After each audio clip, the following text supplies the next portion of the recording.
Good morning children. आज हम साखी को फिर से रिवाइज कर रहे हैं। ठीक है, आपका सेमेस्टर 1 में ये पोइट्री है, तो इसे मैं फिर से रिवाइज कर रही हूँ ताकि आपको याद आ जाए हम लोगों ने क्या क्या पढ़ा था क्लास 9 में। ठीक है, तो साखी जो है आपका कबीरदास जी के द्वारा लिखित दोहा का संग्रह है।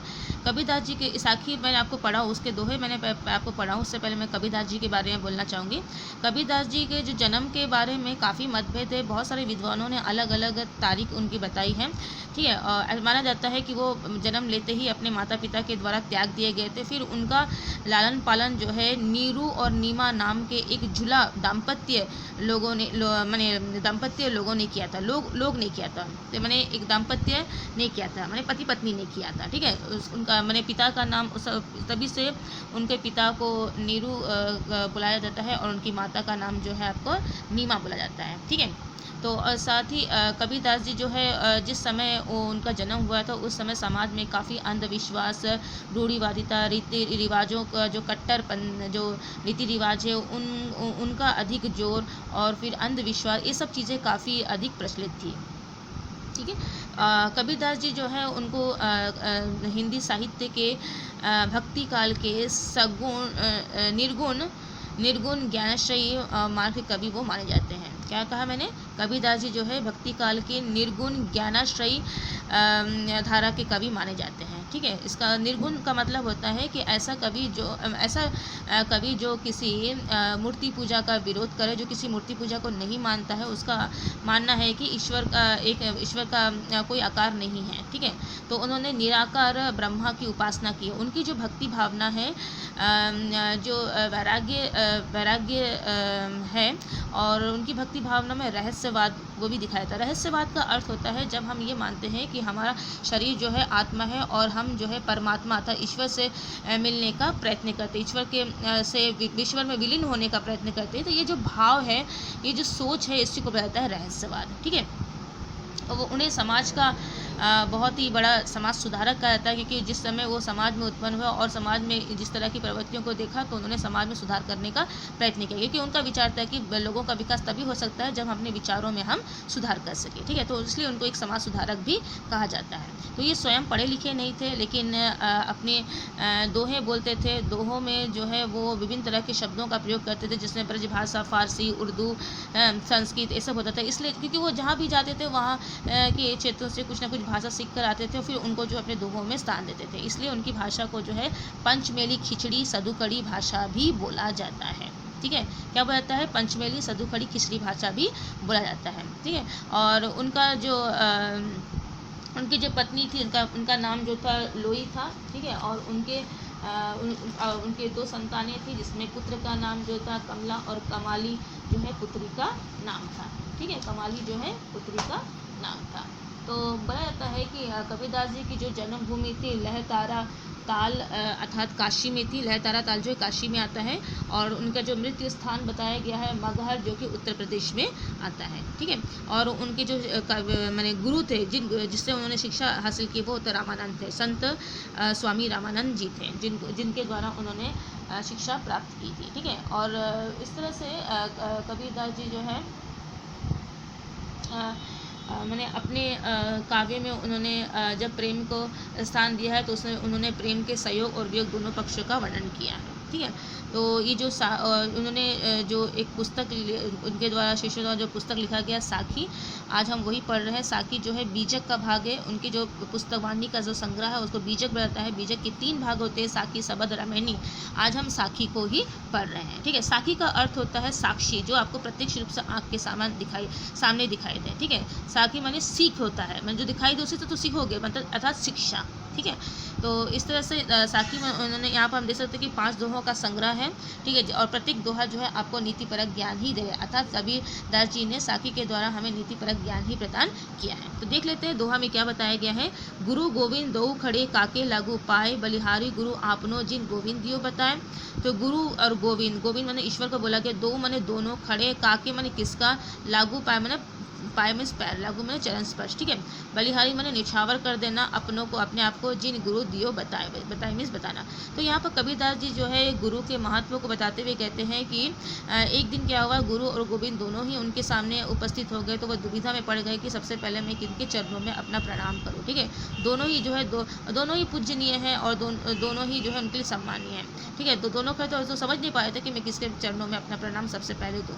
तो अंत में कबीरदास जी इस निर्णय में पहुँचे कि मुझे सबसे पहले अपना प्रणाम जो है अपने गुरु के चरणों में देना चाहिए, क्योंकि गुरु ने ही मुझे ईश्वर तक पहुँचने का मार्ग बताया है, अर्थात उन्होंने ईश्वर से भी अधिक महत्व गुरु को दिया है, ठीक है। दूसरा है, जब मैं था तब हरी नहीं अब हरी है मैं नाही, प्रेम गली अति साकरी तामे दो न समाए।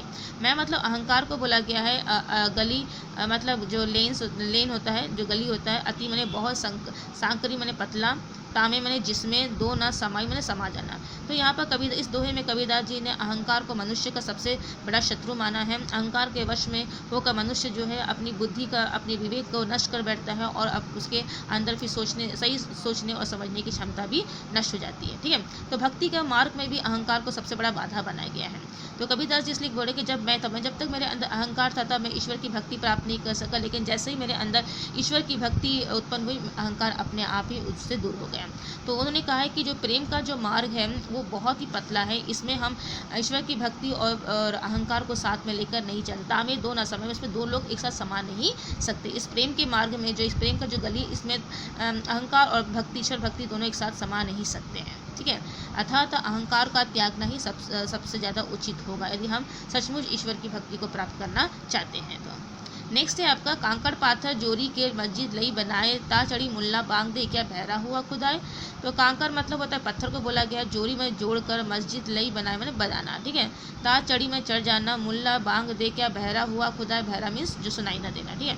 तो यहाँ पर कबीरदास जी ने मुस्लिम रीति रिवाजों, उनकी परंपराओं पर व्यंग करते हुए कहा है कि कंकड़ और पत्थर को जोड़कर एक सुंदर सा मस्जिद बनाया गया और फिर उसी मस्जिद पर चढ़कर जो है जो मुल्ला जो है बांग दे रहा है, अल्लाह अकबर।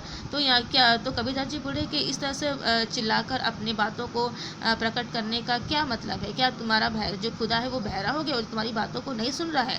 तो कबीरदास जी ने इसी पर व्यंग करते हुए कहा है कि हमें इस तरह से चिल्ला करके अपनी बातों कहने की कोई आवश्यकता नहीं है, अपने मन में की गई प्रार्थना भी हम ईश्वर तक हम पहुँचा सकते हैं, क्योंकि ईश्वर बहरा नहीं है, ठीक है। इसलिए उन्होंने कहा है कि इस तरह की परंपराओं, इस तरह के आडंबरों से बाहर निकलकर हमें ईश्वर की सच्ची भक्ति करनी चाहिए। और सच्ची भक्ति यदि मन में रहकर, एक घर में रहकर भी की जा सकती है। यदि आपके मन में पूरी निष्ठा लगन है तो आपके मन में कही गई बातें भी ईश्वर तक पहुंच सकती है, उसके लिए जोर जोर चिल्लाने की आवश्यकता नहीं है, ठीक है। पाहन पूजे हरि मिले तो मैं पूजू पहाड़, ताते ये चक्की भली पीस खाए संकार। पाहन पूजे हरि में, पाहन माने पत्थर होता है, मैं पूजू पहाड़ मीन्स पहाड़ होता है, ताते माने उससे, चाकी भली, चाकी में जो पत्थर का जो चक्की होता है उसको बोला गया है, पीस खाए संसार। तो यहाँ पर कबीरदास जी ने यह बताने का प्रयत्न किया है, यहाँ पर उन्होंने हिंदू रीति रिवाजों पर भी प्रहार किया है, क्योंकि उन्होंने कभी भी ना ही मुस्लिम धर्म का समर्थन किया है और ना ही हिंदू धर्म का, ठीक है। उन्होंने समाज में जो फैली जो कुरीतियाँ उनको दूर करने का प्रयत्न किया है, ठीक है। तो यहाँ पर उन्होंने हिंदू रीति रिवाजों पर प्रहार करते हुए कहा है कि जो सामान्य से जो वस्तु होती है हमारे घर में होती है, हम उसका कदर नहीं जानते हैं और जो चीज़ें हमारे पास नहीं होती हैं उसको प्राप्त करने के लिए भागते रहते हैं, ठीक है। तो यहाँ पर कबीरदास जी बोल रहे हैं कि पाहन पूजा, यदि पत्थर की पूजा, यदि मैंने पत्थर को ईश्वर मान करके मैंने उसकी पूजा की है, यदि उसके पूजा करने से मुझे ईश्वर की कृपा दृष्टि मिलती है, तो इससे अच्छा है कि मैं पत्थर से, छोटे छोटे पत्थरों से बना हुआ पर्वत की पूजा करूँ, ताकि मुझे उनकी कृपा दृष्टि अधिक मिले, ठीक है। लेकिन मैं ये क्यों भूल जाता हूँ, ताकि ये चक्की बने, कि ये चक्की भी तो मेरे घर में पड़ी हुई जो कि पत्थर से बनी हुई है, ठीक है। तो इसके मुझे मैं पूजा क्यों ना करूँ, मुझे तो इसकी पूजा करना चाहिए। एटलीस्ट वो मुझे जो है पीस कर, मैंने अनाज पीस कर देकर जो है मेरी शुद्रा को शांत कर रहे हैं, मेरे लिए कोई ना कोई उपकार कर रही हो। तो घर में रहने वाली चक्की जो पत्थर से बना हो उसका हम सम्मान नहीं कर रहे हैं, लेकिन पत्थर से बना हुआ पर्वत को ढूंढने के लिए हम उसके पीछे भाग रहे हैं। अर्थात कहने का मतलब है जो साधारण होती है, जो हमारे पास होती है, जो वस्तुएं हम उनकी कदर नहीं कर पाते हैं और जो नहीं होती है उनके पीछे हम भागते रहे। तो कबीरदास जी ने इसी बात के सीख देते हुए कहा है कि हर एक वस्तु जो है हमारे आसपास होती है, सभी वस्तुएं जो है महत्वपूर्ण होती है, कब कौन सी वस्तु आपके लिए उपयोगी बन जाए आप नहीं कर, इसलिए हमें सभी वस्तुओं का आदर सम्मान करना चाहिए। ठीक है। सात समंदर की मसी करो लेखनी सब बन राय, सब धरती कागज करो हरि गुण लिखा ना जाए।